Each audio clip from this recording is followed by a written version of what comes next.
नमस्कार प्रिय विद्यार्थियों, मैं Bhavani Shankar Pareek, assistant professor zoology, SBD government college Sardarshahar. आज मैं जो ये व्याख्यान रिकॉर्ड करने जा रहा हूँ ये बीएससी प्रथम वर्ष के विद्यार्थियों के लिए है।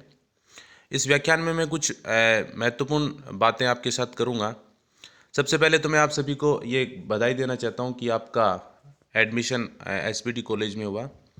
कुछ विद्यार्थी मेरे पास फ़ोन करते हैं, कुछ विद्यार्थियों की कई शंकाएं हैं। सबसे पहले तो मैं उन शंकाओं का निवारण कर देता हूं। दुर्भाग्य से कोविड-19 के कारण आज इस दिसंबर माह में भी अभी तक हमारा एक दूसरे से आपस में मिलने का या आपस में रूबरू होने का अवसर नहीं मिला। भगवान से ये प्रार्थना करते हैं कि जल्दी इस महामारी से पूरी दुनिया को निजात मिले और हम जो अपनी रेगुलर क्लासेज है वो शुरू हो पाएँ। लेकिन जब तक रेगुलर क्लासेज है वो स्टार्ट नहीं होती हैं तब तक ऑनलाइन मोड में यूट्यूब के वीडियो के माध्यम से हमारी क्लासें हैं वो चलेंगी। मैं यूट्यूब पे वीडियो बनाऊंगा, आपके साथ शेयर करता रहूँगा। और मैं आपसे ये अपेक्षा करता हूँ कि आप भी अपने विषय से संबंधित जो पुस्तकें हैं वो मार्केट से ख़रीद लें।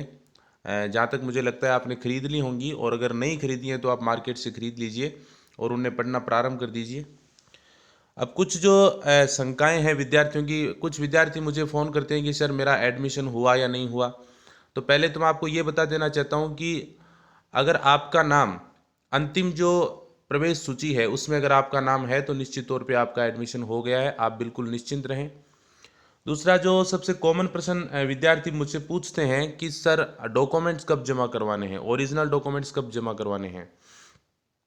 तो मैं आपको ये बता देता हूँ कि अभी तक आयुक्तालय की तरफ से या यूनिवर्सिटी की तरफ से ऐसी कोई सूचना या ऐसा कोई आदेश नहीं आया है डॉक्यूमेंट जमा करवाने का।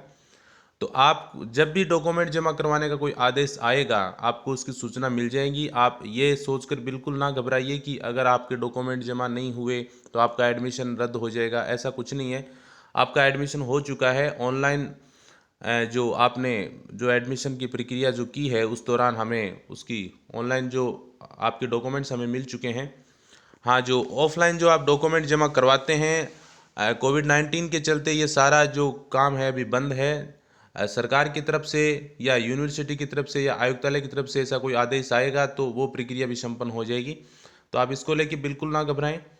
जब भी ऐसा कोई आदेश आएगा आपको सूचना मिल जाएगी और तब डॉक्यूमेंट्स हैं वो जमा हो जाएंगे। तीसरी बात, कुछ विद्यार्थी मुझसे पूछते हैं कि सर एग्ज़ाम होंगे क्या।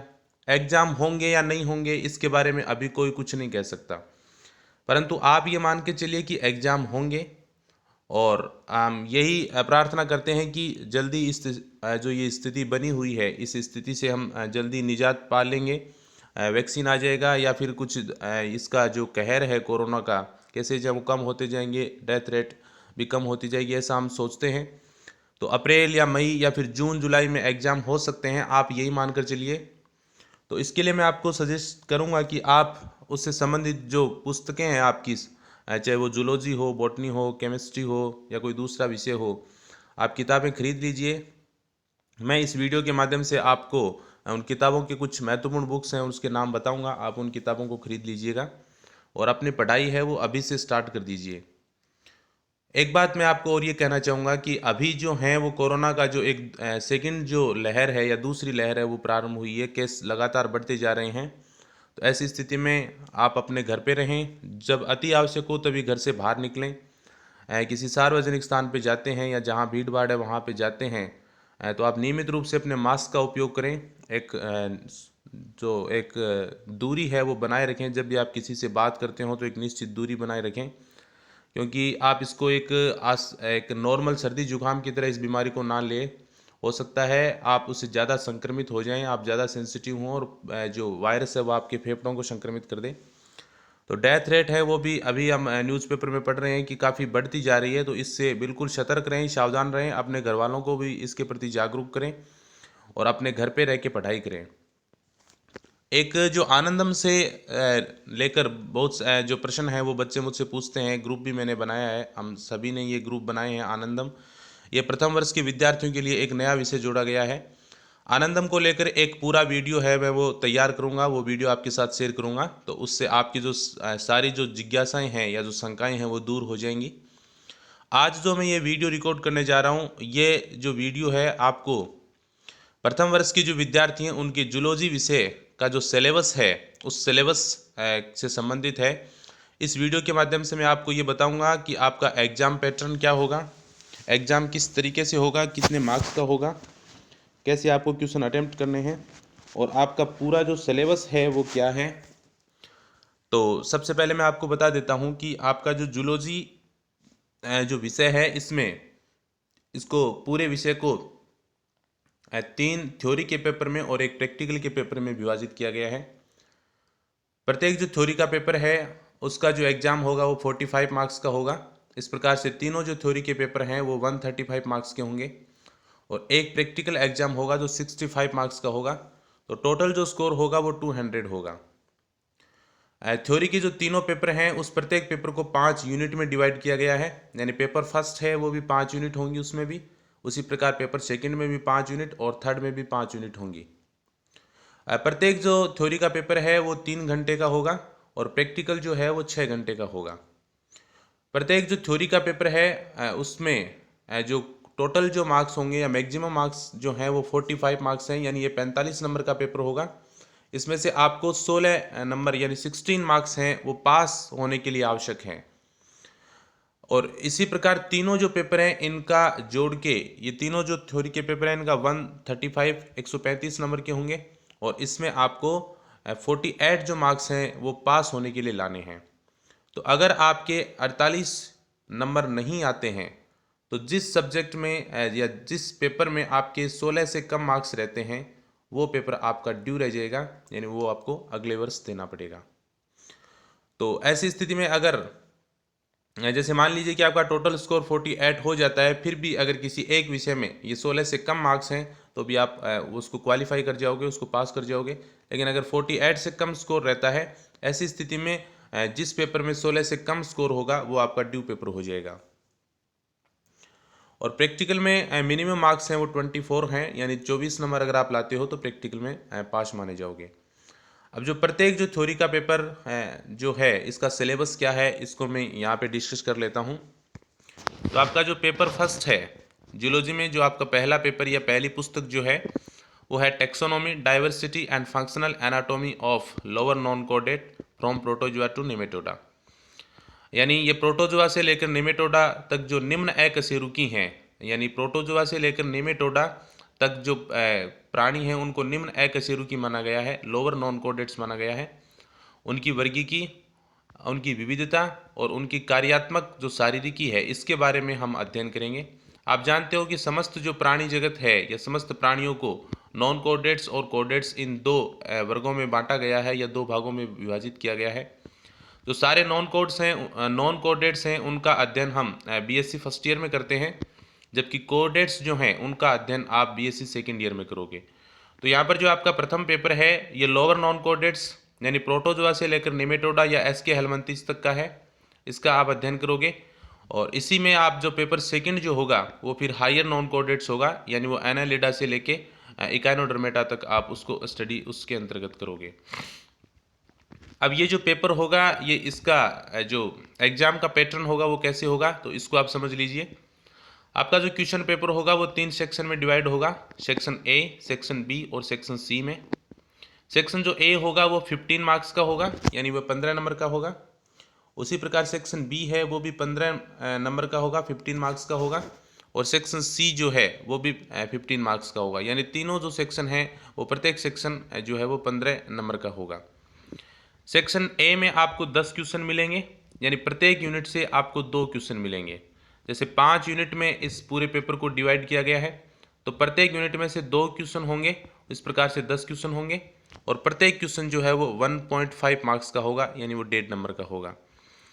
आपको सभी क्वेश्चन करने होंगे, यानी इसमें कोई चॉइस नहीं है, कोई ऑप्शन नहीं मिलेगा, सारे क्वेश्चन आपको अटेम्प्ट करने होंगे। सेक्शन जो बी होगा वो भी 15 नंबर का होगा।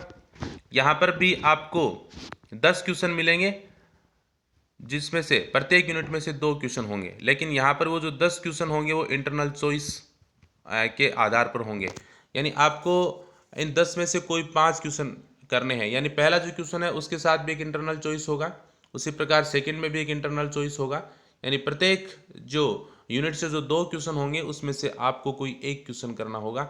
इस प्रकार से आपको कुल 5 क्वेश्चन अटेम्प्ट करने होंगे, यानी प्रत्येक क्वेश्चन के साथ एक अथवा होगा, एक विकल्प आपको मिलेगा। ये जो क्वेश्चन होंगे वो 3 नंबर का प्रत्येक क्वेश्चन होगा। इस प्रकार से ये जो पूरा सेक्शन बी होगा वो भी 15 नंबर का होगा।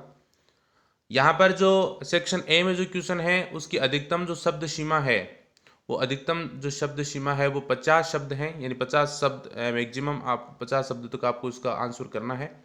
जबकि सेक्शन बी में जो क्वेश्चन होंगे उसकी अधिकतम शब्द सीमा है वो 200 शब्द हैं। सेक्शन सी भी मैंने आपको बताया, ये भी 15 नंबर का होगा। यहाँ पर भी आपको 5 क्वेश्चन मिलेंगे, यानी प्रत्येक जो यूनिट है उससे एक क्वेश्चन होगा। इस प्रकार से 5 क्वेश्चन होंगे और आपको इन 5 क्वेश्चन में से कोई 3 क्वेश्चन अटेम्प्ट करने हैं। यानी 5 जो यूनिट हैं उसमें 5 क्वेश्चन होंगे और आपको उनमें से कोई भी जो आप कर सकते हो या जो आपको इजी लगते हो वो कोई भी 3 क्वेश्चन आप यहाँ पर उनका आंसर करोगे। ये जो प्रत्येक क्वेश्चन होगा ये 5 नंबर का होगा, यानी 3 × 5 ये 15 नंबर का टोटल स्कोर होगा। और इन जो प्रश्न होंगे इनकी जो शब्द सीमा होगी वो 500 शब्द, यानी मैक्सिमम जो वर्ड्स हैं वो 500 शब्द तक आप इसका आंसर कर सकते हो।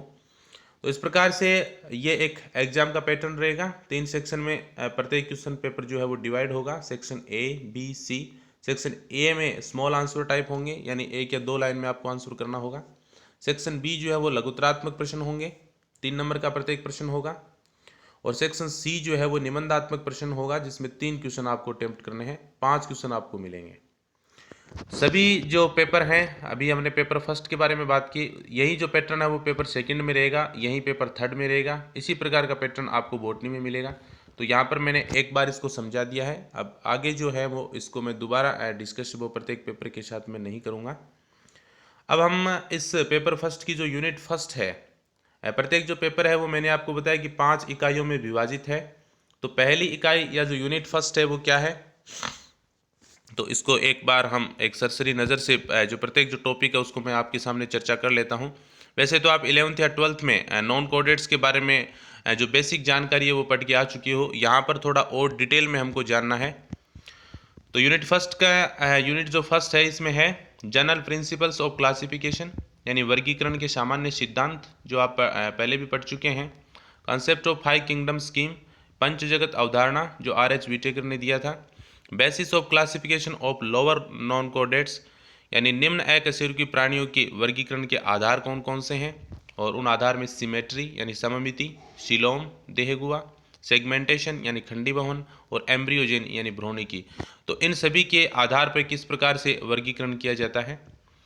फिर general characters and classification of protozoa, porifera, coelenterata, platyhelminthes and nematode up to class as with examples emphasizing their diversity and economic importance.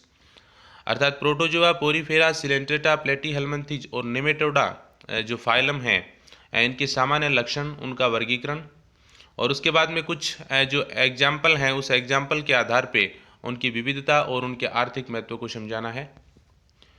उसके बाद में यूनिट सेकंड में जो है वो प्रोटोजोआ। अब यहाँ पर प्रोटोजोआ का आप डिटेल में स्टडी करोगे। प्रोटोजोआ के habitat, structure, function and life history of Euglena and paramecium. Euglena और पैरामीशियम जो प्रोटोजोन है उसका आवास, उनका स्वभाव, उनकी संरचना, उसके कार्य और उनका जो जीवन चक्र है उसके बारे में हम डिटेल में यहाँ स्टडी करेंगे। उसके साथ ही फिर है parasitic protozoan of man with reference to diagnostic characters, mode of infection, pathogenicity and control of Giardia, Leishmania, Trypanosoma, Entamoeba and Trichomonas. यानी मनुष्य में परजीवी के रूप में जो ये कुछ प्रोटोजोन्स पाए जाते हैं जो रोगजनक होते हैं, रोग उत्पन्न करते हैं, उनमें से जियार्डिया, लीशमानिया, ट्रिपेनोसोमा, एंटमीबा और ट्राइकोमोनास, ये जो प्रोटोजोन्स जो रोगजनक हैं या जिनका मेडिकल इंपॉर्टेंस है, इनके बारे में हम पढ़ेंगे। उनके डायग्नोस्टिक कैरेक्टर्स यानी विभेदात्मक लक्षण, किस प्रकार से इन्फेक्शन करते हैं, पैथोजेनिसिटी, इनकी रोगजनकता कैसी होती है, क्या लक्षण होते हैं, और उनको कंट्रोल कैसे किया जा सकता है। तो ये यूनिट सेकंड में हम प्रोटोजोआ के बारे में स्टडी करेंगे। यूनिट जो थर्ड है इसमें पोरीफेरा और सिलेंट्रेटा के बारे में पढ़ेंगे। पोरीफेरा में हम पढ़ेंगे habitat, structure and function of sycon and leucosolenia, types of canal system. यानी साइकन और ल्यूकोसोलिनिया ये जो पोरीफेरा के सदस्य हैं, इनका आवास, स्वभाव, संरचना कैसी होती है, कैनाल सिस्टम कैसा होता है। पोरीफेरा में जो नाल तंत्र पाया जाता है वह नाल तंत्र कितने प्रकार का होता है, इसकी संरचना कैसी होती है, इसके बारे में हम अध्ययन करेंगे। उसके बाद में सिलेंट्रेटा, सिलेंट्रेटा के अंतर्गत हम habit, habitat, structure, function and life history of Aurelia, polymorphism in Coelenterata, a brief account of coral and coral reefs. तो सिलेंट्रेटा में हम सिलेंट्रेटा का एक सदस्य है ओरिलिया, या जिसको जेलीफिश कहते हैं। तो जेलीफिश की आवाज़, स्वभाव, उसकी सामान्य संरचना, उसके कार्य और उसका जीवन चक्र, उसके बारे में डिटेल में स्टडी करेंगे। इसके अलावा सिलेंट्रेटा में पाई जाने वाली जो बहुरूपिता है, पॉलीमॉर्फिज्म का अध्ययन करेंगे। और कोरल, क्योंकि हम जानते हैं कि सिलेंट्रेटा के सदस्य जो हैं वो कोरल का निर्माण करते हैं, कोरल कहलाते हैं, और कोरल रीफ बनाते हैं। तो कोरल क्या होते हैं, कोरल रीफ की संरचना कैसी होती है, कितने प्रकार की होती है, इसके बारे में भी हम स्टडी करेंगे। उसके बाद में जो चौथी यूनिट है, उस चौथी यूनिट में प्लेटीहेल्मिन्थेस के बारे में स्टडी करेंगे। उसमें habit, habitat, structure, function, life history, pathogenicity and parasitic adaptations of Fasciola and Taenia. यहाँ पर दो ये परजीवी जो हैं, फेसियोला जिसको यकृत कृमि कहते हैं, लिवर फ्लूक जिसको सामान्यतः कहते हैं, और टीनिया, टीनिया सोलियम जिसको फीता कृमि कहते हैं। तो फेसियोला और टीनिया के बारे में कंप्लीट डिटेल स्टडी करेंगे। उसके आवाज़, स्वभाव, संरचना, कार्य, जीवन चक्र, रोग जनकता, और उसमें परजीवी अनुकूलन कौन कौन से हैं, इन सभी के बारे में हम चर्चा करेंगे। पांचवी जो यूनिट है उसमें फिर पैरासिटिक निमेटोड्स या एस्केलमंथीज के जो सदस्य हैं, उसमें जो पैरासिटिक हैं, जो परजीवी हैं, और वो भी जो मनुष्य के परजीवी हैं, parasitic nematodes of man with reference to diagnostic characters, mode of infection, pathogenicity and control of Dracunculus, Encyclostoma, Enterobius और Vaucheria। या तो यहाँ पर हम ड्रैकनकुलस, एनसाइक्लोस्टोमा, एंटेरोबाइस और व्यूचेरिया, ये जो कुछ निमेटोड हैं जो मनुष्य में परजीवी के रूप में पाए जाते हैं, रोग उत्पन्न करते हैं, इनके बारे में हम डिटेल में स्टडी करेंगे। और उसके बाद में habit, habitat, structure and function of plant nematode. यहाँ पर एक जो प्लांट परजीवी जो निमेटोड है, हेटेरोडोरा, इसके बारे में भी हम स्टडी करेंगे। तो ये है आपका पेपर फर्स्ट। एग्जाम पैटर्न कैसा होगा मैंने समझा दिया। और इसमें हम जो लोअर नॉन कोऑर्डिनेट्स हैं, यानी प्रोटोजोआ से लेकर निमेटोडा तक की जो कुछ एग्जाम्पल के तौर पे कुछ एनिमल्स हैं, उनके बारे में हम डिटेल स्टडी करेंगे। उसके बाद में जो आपका सेकंड जो पेपर है, उसमें taxonomy, diversity and functional anatomy of higher non coordinate from Annelida to Echinodermata, यानी जो हायर नॉन कोऑर्डिनेट्स हैं जिसको एनालिडा से इकाइनोडर्मेटा तक इसमें शामिल किया है, उनकी वर्गीकी, उनकी विविधता और उसके जो कार्यात्मक शारीरिकी है, इसके बारे में हम इस पेपर में हम अध्ययन करेंगे। एग्जाम पैटर्न सेम वही रहेगा जो पेपर फर्स्ट का था। इसको भी 5 इकाइयों में विभाजित किया है। जो पहली इकाई है, यूनिट जो फर्स्ट है, इसमें एनालिडा के बारे में हम डिटेल में स्टडी करेंगे। उसमें general characters and classification up to order, यानी गण जो स्तर है, गण स्तर तक हम इनका वर्गीकरण और उनके सामान्य लक्षणों का अध्ययन करेंगे। उसके बाद में हीरोडिनेरिया के बारे में अपन डिटेल में एनालिडा के अंतर्गत जो हम स्टडी करेंगे, उसमें habit, habitat, structure, function. Hirudinaria या जो जोंक जिसको कहते हैं, उसका आवास, उसका स्वभाव, उसकी संरचना और उसका कार्य। उसमें external features, digestive, circulatory, excretory, reproductive system, development and life history, parasitic adaptation of leech. तो इस हीरोडिनेरिया के बाह्य लक्षण, उसका पाचन तंत्र, परिसंचरण तंत्र, उत्सर्जन तंत्र, जनन तंत्र, उसका परिवर्धन और उसके जो जीवन चक्र है, इसके बारे में स्टडी करेंगे। और उसमें पैरासिटिक अडेप्टेशंस कौन कौन से पाए जाते हैं, परजीवी अनुकूलन कौन से पाए जाते हैं, तो हीरोडिनेरिया के बारे में हम इसमें यूनिट फर्स्ट में हम डिटेल में डिस्कस करेंगे। उसके बाद में यूनिट सेकंड जो है, उसमें आर्थ्रोपोडा के general characters and classification up to orders, इसको भी गण स्तर तक हमको पढ़ना है। और इसमें जो एग्जाम्पल है वो है पेलेमोन का, जिसको प्रॉन या झींगा मछली कहते हैं। तो झींगा के बारे में हम इसमें अध्ययन करेंगे। उसमें habit, habitat, external features, appendages, यानी उसका आवास, स्वभाव, बाह्य लक्षण, उसके उपांग, प्रॉन के उपांग, डाइजेस्टिव सिस्टम, उसका respiratory system, circulatory system, excretory system, reproductive system, nervous system and sense organs, यानी संवेदी अंग, लार्वल फॉर्म्स। इसके साथ ही हम जो larval forms of crustacean, arthropoda का एक वर्ग है क्रस्टेशिया। क्रस्टेशिया में कई प्रकार के लार्वा पाए जाते हैं। उन सभी लार्वा के बारे में, उन लार्वा की संरचना कैसी होती है, इनके बारे में हम स्टडी करेंगे। उनकी जो लार्वल फॉर्म्स है उनका अध्ययन करेंगे। उसके बाद में इसी में ड्रोसोफिला, ये भी एक आर्थ्रोपोडा में शामिल है, जिसको सामान्यतः फल मक्खी कहते हैं। तो ड्रोसोफिला या फल मक्खी की स्ट्रक्चर एंड लाइफ हिस्ट्री, उसकी संरचना और उसके जीवन चक्र का अध्ययन करेंगे। तो सेकेंड यूनिट में इस प्रकार हम आर्थ्रोपोडा के बारे में जानेंगे। यूनिट जो थर्ड है, इसमें फिर मोलस्का आता है। तो मोलस्का के general characters and classification up to orders, गण स्तर तक इनका वर्गीकरण। उसके बाद में इसमें जो एग्जाम्पल या जो प्ररूपी जो एनिमल शामिल किए हैं, इसमें लैमिलिडेंस या जिसको यूनियो कहते हैं। तो यूनियो की habit, habitat, external features, anatomy, उसके आवास, स्वभाव, बाह्य लक्षण और उसकी जो एनाटॉमी है, शारीरिकी है, उसमें वही digestive, circulatory, respiratory, reproductive, nervous system and sense organs, संवेदी अंग आदि, इनका हम डिटेल में अध्ययन करेंगे।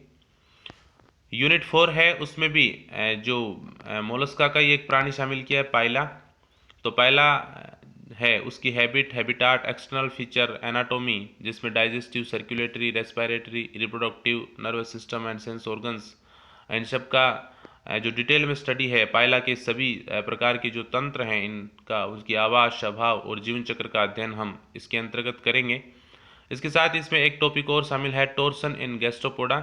यानी गैस्ट्रोपोडा के जो सदस्य हैं उनमें जो ऐंठन है, वक्रता जो पाई जाती है, वो किस प्रकार की होती है, वो वामावर्ती, दक्षिणावर्ती, कई प्रकार से होती है। तो इसके बारे में हम पढ़ेंगे। इसके साथ ही फिर इसमें चौथी यूनिट में इकाइनोडर्मेटा, इकाइनोडर्मेटा को इसी में शामिल किया गया है। तो इकाइनोडर्मेटा के general characters and classification of Echinodermata up to order, गण स्तर तक उनका वर्गीकरण है। और यहाँ पर जो प्ररूपी जो प्राणी है वो एस्ट्रियास या तारा मछली जिसको कहते हैं, वो लिया गया है। तो एस्ट्रियास के जो है वो external features and water vascular system of asterias. तो एस्ट्रियास के बारे में हमें जो स्टडी यहाँ पर करना है वो उसके बाह्य लक्षण और उसमें जो जल संहवन तंत्र पाया जाता है। इकाइनोडर्मेटा के सदस्यों में हमें पता है कि जल संहवन तंत्र पाया जाता है, जो उसमें परिसंचरण के साथ साथ गमन में भी सहायक होता है। तो उसका अध्ययन हम यहाँ पर करेंगे। तो इसके बाद में जो 5वीं यूनिट है, उस यूनिट 5 के अंतर्गत जो टॉपिक शामिल किए गए हैं वो हैं इकोनॉमिक जूलॉजी, यानी जूलॉजी जो आर्थिक जंतु विज्ञान, या जिस इकोनॉमिक रूप से जूलॉजी का क्या इम्पोर्टेंस है, आर्थिक दृष्टि से जो प्राणी विज्ञान है वो कैसे महत्वपूर्ण है, ये जो विषय है इसमें शामिल किया गया है। इसमें एपीकल्चर यानी मधुमक्खी पालन, सीरीकल्चर यानी रेशम कीट पालन, social life of termites, termites यानी दीमक, दीमक का सामाजिक संगठन कैसा होता है, सेक्स डिटर्मिनेशन इन टर्माइट्स, उसमें लिंग निर्धारण दीमक में कैसे होता है, हार्मफुल इंसेक्ट्स, कुछ जो हानिकारक कीट हैं जो हमारी फसलों को नुकसान पहुंचाते हैं, अनाज को नुकसान पहुंचाते हैं, उनके बारे में हम पढ़ेंगे, उनकी चर्चा डिटेल में स्टडी यहाँ पर करेंगे। उसमें जो कुछ मेजर इंसेक्ट पेस्ट्स जो हैं, कुछ जो कीट है जो फसलों को नुकसान पहुंचाते हैं, उसमें है राइजोपरथा, सिटोफिलस, वाइट ग्रब या श्वेत सुंडी जिसको कहते हैं, एंड लोकस्ट यानी टिड्डा। ये जो कीट हैं जो हमारी फसलों को नुकसान पहुंचाते हैं, चावल में या गेहूं में, या जो अनाज को नुकसान पहुंचाते हैं, इनके बारे में हम इस 5वीं यूनिट में पढ़ेंगे। तो इस प्रकार से ये पेपर सेकंड जो है उसमें हायर नॉन कोऑर्डिनेट्स हैं, इनको शामिल किया गया है। इसके बाद में आपका जो तीसरा पेपर है, पेपर थर्ड जो है वो है cell biology, biochemistry and microbiology. इसमें 3 जो विषय हैं वो शामिल हैं, सेल बायोलॉजी यानी कोशिका विज्ञान, बायोकेमिस्ट्री यानी जैव रसायन, एंड माइक्रोबायोलॉजी यानी सूक्ष्म जीव विज्ञान। इनके बारे में थोड़ा थोड़ा अध्ययन आप पहले कर चुके हैं। सेल बायोलॉजी के अंतर्गत जो सेल है उसके बारे में आप पहले से ही पढ़ते आ रहे हैं, जैव रसायन जो है वो भी आप पढ़ते आ रहे हैं। माइक्रोबायोलॉजी में जो सूक्ष्म जीव हैं जैसे बैक्टीरिया हैं, वायरस हैं, इसके बारे में हम अध्ययन करेंगे। ये भी एग्जाम पैटर्न सेम रहेगा। यूनिट फर्स्ट है, उसमें क्या है, तो यूनिट फर्स्ट जो है वो सेल थ्योरी यानी कोशिका सिद्धांत के बारे में हम पढ़ेंगे। और तो इसमें इंट्रोडक्शन टू सेल, कोशिका से परिचय, मॉर्फोलॉजी, कोशिका की जो संरचना कैसी होती है, साइज, आकार, शेप कैसी होती है, concept of prokaryotic and eukaryotes, prokaryotic और यूकैरियोटिक कोशिका का जो अवधारणा है, कितने ये क्या अंतर होता है इनमें, with suitable examples, ultra structure of virus, bacteria and typical animal cell, cell cycle, यानी वायरस, बैक्टीरिया और एक प्रारूपिक प्राणी कोशिका की अल्ट्रा स्ट्रक्चर यानी परा संरचना कैसी होती है और कोशिका चक्र क्या होता है। सेकंड जो यूनिट है, सेकंड यूनिट में है आर्किटेक्चर ऑफ सेल ऑर्गेनेलिज। कोशिकांग जो हैं उनकी संरचना कैसी होती है, उसमें chemical composition and function of plasma membrane. तो सबसे पहले जो कोशिका झिल्ली है उसका रासायनिक संगठन और उसके कार्य, endoplasmic reticulum, golgi body, centrosome, mitochondria, cilia, flagella, microtubules यानी सूक्ष्म नलिकाएं, लाइसोसोम एंड न्यूक्लियस। तो ये जो सभी कोशिकांग हैं इनकी संरचना के बारे में अध्ययन करेंगे। एक्टिव एंड पैसिव ट्रांसपोर्ट, कोशिका झिल्ली से होने वाले जो पदार्थों का जो परिवहन है दो प्रकार का होता है, एक्टिव एंड पैसिव यानी सक्रिय और निष्क्रिय परिवहन। तो वो कैसे होता है उसके बारे में हम पढ़ेंगे, यानी कोशिका झिल्ली से होने वाले जो परिवहन है उसके बारे में हम स्टडी करेंगे। यूनिट जो थर्ड है उसमें है biochemical makeup of protoplasm. Protoplasm या जो जीव द्रव्य है उसके बारे में हम स्टडी करेंगे। तो उनका बायोकेमिकल मेकअप कैसा होता है, यानी जैव रासायनिक संगठन कैसा होता है, इंक्लूडिंग फंक्शंस, साथ में इसके जो फंक्शन है वो कार्य क्या क्या हैं।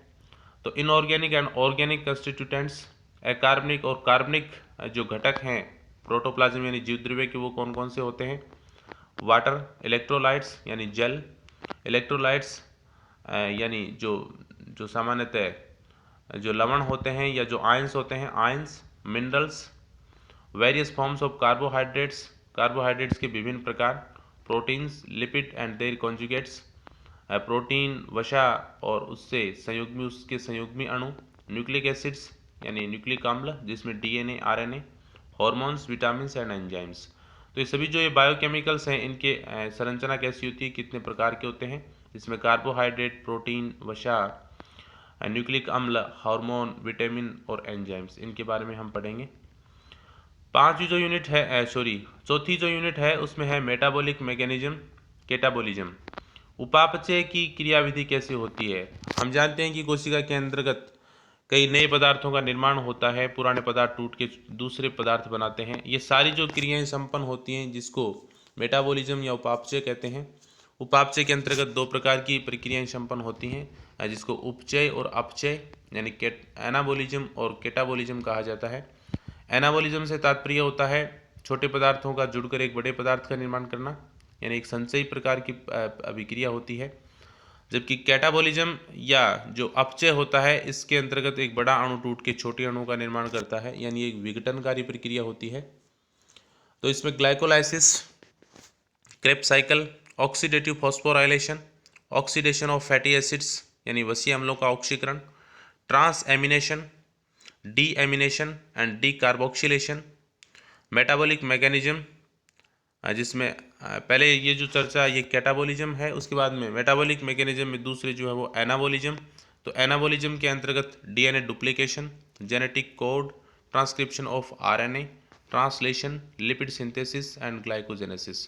तो ये सभी कोशिकाओं के अंतर्गत संपन्न होने वाली जो उपापचयी क्रियाएं हैं इन सभी का अध्ययन करेंगे। आप पहले भी इनके बारे में पढ़ते आ रहे हो। ग्लाइकोलाइसिस, क्रेब्स साइकिल, क्रेब्स चक्कर, ऑक्सीडेटिव फॉस्फोराइलेशन यानी ऑक्सीकारी फॉस्फोरिलीकरण, ऑक्सीडेशन ऑफ फैटी एसिड्स वसीय अम्लों का ऑक्सीकरण, ट्रांस एमिनेशन ये एक एमिनो एसिड का दूसरे एमिनो एसिड में रूपांतरण, transamination, deamination amino अम्ल से एमिन समूह का हटना, डी एमिनेशन, डी कार्बोक्सिलेशन यानी कार्बन डाइऑक्साइड का हटना या कार्बोक्सिल समूह का हटना, ये कैटाबॉलिक प्रोसेस है सारी। उसके बाद में एनाबॉलिक में है डीएनए डुप्लीकेशन यानी डीएनए का प्रतिकृतिकरण, जेनेटिक कोड आनुवांशिक कूट जिनको कहते हैं, ट्रांसक्रिप्शन ऑफ आरएनए यानी आरएनए का निर्माण या अनुलेखन जिसको कहते हैं, ट्रांसलेशन यानी प्रोटीन का निर्माण, अनुवादन, लिपिड सिंथेसिस यानी वसा का संश्लेषण और ग्लाइकोजेनेसिस यानी ग्लाइकोजन का निर्माण, ग्लाइकोजन का संश्लेषण। तो ये सभी जो बायोकेमिकल प्रोसेस हैं जिसका अध्ययन हम चौथी यूनिट के अंतर्गत करेंगे। पांचवी जो यूनिट है ये माइक्रोबायोलॉजी या सूक्ष्म जीव विज्ञान से संबंधित है। तो इसके अंतर्गत हम बैक्टीरिया एंड वायरस है जो मेडिकल इंपॉर्टेंस यानी चिकित्सकीय महत्व के जो कुछ जीवाणु और विषाणुओं के बारे में हम अध्ययन करेंगे। तो पहले जो जीवाणु हैं वो हम जानते हैं दो प्रकार से उसको एक स्टेनिंग ग्राम स्टेन के आधार पे उसको दो भागों में डिवाइड किया जाता है, ग्राम पॉजिटिव और ग्राम नेगेटिव। तो जीवाणु ग्राम स्टेन से स्टेन होते हैं या अभिरंजित होते हैं वो ग्राम पॉजिटिव कहलाते हैं। जो उस अभिरंजक से अभिरंजित नहीं होते वो ग्राम नेगेटिव कहलाते हैं। तो ग्राम पॉजिटिव जीवाणु में पहले कोकाई यानी जो गोलाकार जो जीवाणु होते हैं उसमें हम स्टेफाइलोकोकाई और स्ट्रेप्टोकोकाई इन बैक्टीरिया या जीवाणुओं के बारे में अध्ययन करेंगे। उसके बाद में बेसिलाई यानी जो छड़ आकार के जीवाणु होते हैं, इसमें डिप्थीरिया और टिटनस के जो जीवाणु हैं इसके बारे में हम पढ़ेंगे। ग्राम नेगेटिव में पहले कोकाई यानी जो गोलाकार जीवाणु जो ग्राम नेगेटिव हैं उसमें गोनेरिया और मेनिंजाइटिस के जो बैक्टीरिया हैं, ये रोग उत्पन्न करने वाले जो बैक्टीरिया हैं इनके बारे में पढ़ेंगे। और इसी में जो छड़ आकार के जीवाणु हैं उसमें न्यूमोनिया, डायरिया और फिर है माइकोबैक्टीरिया। तो माइकोबैक्टीरिया के अंतर्गत जो है वो ट्यूबरक्लोसिस यानी टीबी उत्पन्न करने वाला जीवाणु, लेप्रोसी और एक्टिनोमाइसिटीज, ये जो बैक्टीरिया हैं, लेप्रोसी यानी जो कुष्ठ रोग उत्पन्न करता है, इन जो बैक्टीरिया हैं इनके बारे में अपन अध्ययन करेंगे। उसके बाद में कुछ जो वायरस हैं उसमें ऑब्लिगेट इंट्रासेलुलर एजेंट्स यानी विषाणु जो होते हैं वो अंतःकोशिकीय परजीवी होते हैं, कोशिका के अंदर ये परजीवी के रूप में रहते हैं, जिसमें एड्स का वायरस यानी जो HIV है उस HIV और एड्स के बारे में हम अध्ययन करेंगे। तो एड्स और उसका जो रोग कारक है जो HIV, उसके HIV फर्स्ट और HIV सेकंड के जो फॉर्म है इसके बारे में पढ़ेंगे। ट्रांसमिशन, इसका स्थानांतरण कैसे होता है, पैथोजेनेसिटी यानी ये रोग जनकता क्या होती है, क्या लक्षण होते हैं, इसके बारे में पढ़ेंगे। उसके साथ ही secondary disease, symptoms, diagnosis, treatment and prevention यानी एड्स के रोग के उपरांत फिर दूसरे कौन कौन से जो रोग हैं वो हो सकते हैं, उसके लक्षण क्या होते हैं, निदान कैसे यानी कैसे जांच की जाती है एड्स की, ट्रीटमेंट यानी उपचार क्या है, और प्रिवेंशन यानी बचाव के क्या उपाय हैं, इसके यानी एड्स और HIV के बारे में हम डिटेल में यहाँ पर अध्ययन करेंगे। उसके बाद में सार्स, ये भी एक वायरस जनित वो जो बीमारी है, सीवियर एक्वायर्ड रेस्पिरेटरी सिंड्रोम, एक गंभीर श्वसन तंत्र से संबंधित बीमारी है। इसके काजेज कारण क्या है, पैथोजेनिसिटी यानी रोग जनकता क्या है, प्रिवेंशन यानी बचाव के उपाय क्या हैं, एलिमेंट्री आइडिया ऑफ कैंसर, और इसके साथ ही जो कैंसर है इस कैंसर के बारे में प्रारंभिक जानकारी या एक सामान्य जानकारी जो है वो क्या है, इसके बारे में अपन अध्ययन करेंगे। तो इस प्रकार से ये जो थर्ड पेपर है इसमें 3 विषय शामिल हैं, बायोकेमिस्ट्री भी है, माइक्रोबायोलॉजी भी है और सेल बायोलॉजी है। एग्जाम पैटर्न वहीं सेम रहेगा। इसके बाद में प्रैक्टिकल क्या है अभी हम कुछ कह नहीं सकते, प्रैक्टिकल अभी थ्योरी की क्लासेज ही प्रारंभ नहीं हो पा रही, तो प्रैक्टिकल के बारे में कुछ नहीं कहा जा सकता। कुछ विद्यार्थी ये भी पूछते हैं कि प्रैक्टिकल की फाइल बनानी है क्या, तो अभी आपको मैं इसके बारे में यही कहूँगा कि अभी आप कुछ नहीं बनाना, आपको पता ही नहीं आप क्या बनाओगे। प्रैक्टिकल फाइल तब बनती है जब आप प्रैक्टिकल करते हो, तो अभी प्रैक्टिकल की आप चिंता छोड़िए, आप थ्योरी जो है उसको तैयार कीजिए। मैं प्रत्येक कुछ पहले मैं आपका फर्स्ट पेपर है उससे संबंधित वीडियो तैयार करूँगा, वीडियो आपको यूट्यूब के माध्यम से शेयर करता रहूँगा, तो आप मेरे चैनल को सब्सक्राइब कर लीजिए और वीडियो है वो रेगुलर आप देखते रहिए, जितना हो सके उतना आप वीडियो के माध्यम से समझने का प्रयास कीजिए। 3 जो क्लासें हैं सभी के वीडियो तैयार होना मुश्किल है, तो हो सकता है हम एक किताब को तैयार कर पाएँ, बाकी बुक्स जो हैं वो आपको खुद पढ़नी पड़ेंगी। तो मार्केट से आप किताबें खरीद लीजिए। मैं आपको कुछ जो बुक्स हैं उसके बारे में बताता हूँ। जैसे आप एक सामान्य स्टूडेंट हैं और आप एक अच्छी मान लो नॉर्मल तैयारी करना चाहते हैं, तो आप CBS की किताब ले आइए। 3 पेपर हैं उनकी CBS की किताब आपको मार्केट में मिल जाएगी। कॉलेज बुक हाउस CBS की किताबें आपको यहाँ मिल जाएंगी, यहाँ नहीं मिलती हैं तो चूरू मिल जाएंगी, अदरवाइज सीकरी या जयपुर मिल जाएंगी। इसके अलावा अलका पब्लिकेशन की किताबें भी आती हैं, वो भी आप खरीद सकते हैं, वो भी अच्छी किताबें हैं। लेकिन मैं आपको CBS के लिए पहले कहूँगा कि आप CBS जहाँ तक मुझे लगता है वो ज़्यादा बेहतर है। अगर आप बहुत अच्छा पढ़ना चाहते हैं या ज़्यादा डिटेल में पढ़ना चाहते हैं, अच्छी तैयारी करना चाहते हैं, तो फिर आप कोटपाल की हिंदी माध्यम और अंग्रेजी माध्यम दोनों में किताब आती है जो नॉन कोडेट्स और कोडेट्स दोनों के लिए आती है, तो आप कोटपाल भी खरीद सकते हैं। लेकिन वो थोड़ी ज़्यादा बड़ी है, उसमें पूरा डिटेल में है, लेकिन अच्छी किताब है। अगर आप और अच्छा पढ़ना चाहते हैं तो आप कोटपाल खरीद लीजिएगा। सेल बायोलॉजी के लिए भी आपको CBH और अलका पब्लिकेशन की मिल जाएगी। तो ये जो किताबें हैं आप मार्केट से जितना जल्दी हो सके ले आइए, सिलेबस भी आप ले आइए और अभी से रेगुलर पढ़ाई शुरू कर दीजिए। और जो मैंने आपको पहले भी हिदायत दी है, कोरोना महामारी से अपने को और अपने परिवार को बचाइए, सतर्क रहिए, जागरूक रहिए। घर से तभी निकलें जब आवश्यक हो और मास्क लगा के निकलें। एक निश्चित दूरी है वो लोगों से बनाए रखें। जब भी आप एक दूसरे से बात करते हो, चाहे वो आपके रिलेटिव हो या घर के मेंबर हो, एक दूरी है वो बनाए रखें। तो बचाव ही अभी फ़िलहाल जो है वो उपचार है। तो आप सभी का जो भविष्य है वो मंगलमय हो, आप सभी सफलता के नए आयाम छुएं, इसी आशीर्वाद और इसी शुभकामनाओं के साथ धन्यवाद। Thank you so much.